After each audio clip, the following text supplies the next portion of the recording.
குழந்தை இன்னைக்கு இன்னும் ஒரு ஸ்பெஷல் கெஸ்ட் நம்ம மாத்துக்கோ. ஆமா. சோ இன்னைக்கு என்ன பண்ண போற, என்ன வேணும்? வந்து ஒரு 1 pot சாம்பார் சாதம் அடி சக்க. ஒரு அழாக்கு பச்சரிசி, அரை அழாக்கு தோரம்பருப்பு, பரங்கிக்காய், பூசணிக்காய், அவரைக்காய், கொத்தவரங்காய், வாழைக்காய், கேரட் ஒண்ணுதான் கொஞ்சம் இங்கிலீஷ் வெஜிடபிள், காராமணி, ஓகே. டொமேட்டோ பியூரே எடுத்து வச்சிருக்கு, சாம்பார் பவுடர், மஞ்சப்பொடி, கொஞ்சம் பெருங்காயம், ஒரே ஒரு பச்சை மிளகாய், அப்புறம் கருவேப்பிலை, கொத்தமல்லி, முந்திரி பருப்பு, கடுகு, வெந்தயம், உளுத்தம் பருப்பு, ஒரே ஒரு பிஞ்சு சீரகம், ஒரு எண்ணெய் ஊத்துறேன் பாரு, கடுகு, கொஞ்சம் உளுத்தம் பருப்பு, வெந்தயம் போடட்டுமா? போடு. ஒரே ஒரு பச்சை மிளகாய் வாசனைக்கு, அப்புறம் பத்தி அது கருவேப்பிலை. I'm adding all the vegetables. இப்ப பாரு இந்த காராமணியும் போடுறேன் பாரு, சாம்பார் பொடி போட்டுடுறேன், அப்புறம் 2 டேபிள் ஸ்பூன் இந்த பொடி, துளியூண்டு பெருங்காயம், இப்ப இந்த அரிசி பருப்பு இருக்கு இல்லையா, ஆமா, அதையும் போட்டுவிடு. இதெல்லாம் ஒரு பெரட்டணும் இல்ல, பியூரே.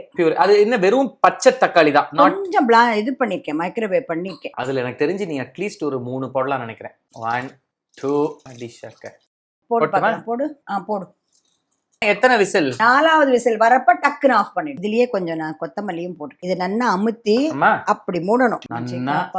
ஆமா, நீ என்ன சொன்ன, இந்த குக்கரே போராது போல இருக்கு. நீ கரெக்டா இருக்கு. கேப்ல வந்து நெய்யில வந்து நல்லா முந்திரி பருப்பு வறுத்து வச்சிருக்கேன், அது போடு. ஆஹா, அண்ட் ஆல்சோ கொஞ்சம் அந்த இது கொத்தமல்லி போதும். என்ன இருக்கா, go ahead and try this recipe. ஏன்னா 1 pot சாம்பார் சாதம் லிட்டரலி நம்ம ஒரு பொங்கல் பண்ற மாதிரி நினைச்சேன், டக்குன்னு பண்ணிடலாம்.